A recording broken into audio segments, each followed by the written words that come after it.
আমরা তাড়াহুড়া না করি, কেউ যেন আঘাতপ্রাপ্ত না হই, এটা একটু খেয়াল রাখবো আমরা। হ্যাঁ ভাই, হ্যাঁ, যারা পাও নাই, আমার অসংখ্য খাট আছে, তোমাদেরকে আগে দেওয়া হচ্ছে। এবং আজকে যদি ওইটা শেষও হয়ে যায়, কেউ যদি না পাও, নেক্সট আরো 200 খাট আসতেছে। সো টেনশনের কোনো কিছু নাই, ঠিক আছে? তো সাবধানে নাও, খুবই সাবধানে, কেউ যেন আঘাতপ্রাপ্ত না হও। আগের যে খাট, পরিত্যক্ত যে খাটগুলো আমাদের রয়েছে, তো সেগুলো আমার বাইরে বের করে দিচ্ছে শিক্ষার্থীরা।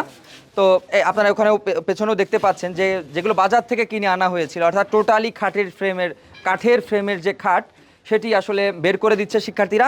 এবং আপনারা জানলে অবাক হবেন যে এই খাটগুলোতে সার পোকার আতুর ঘর বলা হয় এই চৌকি বা খাটগুলোতে, যেগুলো টোটালি মানে কাঠের ফ্রেম। পরবর্তী পর্যায়ে আগামী পূজার ছুটিতে আমরা ছার পোকা নিধনের জন্য পুরো হল জুড়ে আমরা হল প্রশাসন এবং হল প্রশাসনের মাধ্যমে হল সংসদের উদ্যোগে আমরা প্রত্যেকটা রুমে রুমে সার পোকার ঔষধ দিব, যার মাধ্যমে আমাদের এই সার পোকা টোটালি নির্মূল করা সম্ভব হবে বলে আমরা মনে করছি। একই সাথে আমরা যেটি করব যে আমাদের মুহসিন হলটা প্রত্যেকটা রুম ক্লিন করার জন্য, নিট অ্যান্ড ক্লিন করার জন্য আমরা আগামী 20 তারিখ ইনশাল্লাহ আমরা ক্লিনিং ডে পালন করব। প্রত্যেক শিক্ষার্থী এখানে অংশগ্রহণ করবেন ইনশাল্লাহ, এবং তার মাধ্যমে তাদের রুম যেটি রয়েছে তারা নিজেদের রুম তারা নিজেরা পরিষ্কার করে বাইরে ময়লাগুলো বের করে দিবেন।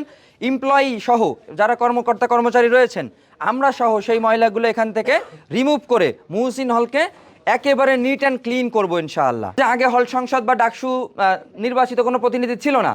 সো হল প্রশাসন বা বিশ্ববিদ্যালয়ের প্রশাসনের কাছে গেলে আমাদেরকে যে ভ্যালু এখন দিচ্ছে, সেটি আমরা পূর্বে পাইনি। অর্থাৎ এখন আমরা নির্বাচিত প্রতিনিধি হিসেবে একটা কথা বললে সেটা যেভাবে অ্যাকসেপ্টেড হচ্ছে, সেটা পূর্বে হয়নি বলেই পূর্বে আমরা পারিনি।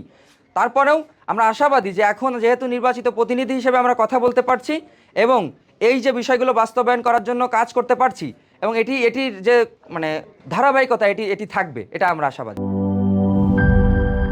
সানবিট সব দিবে সামাল। সানবিট ম্যাজিক প্রেস ডিশওয়াশিং এর মাথা ঘোরানো সলিউশন।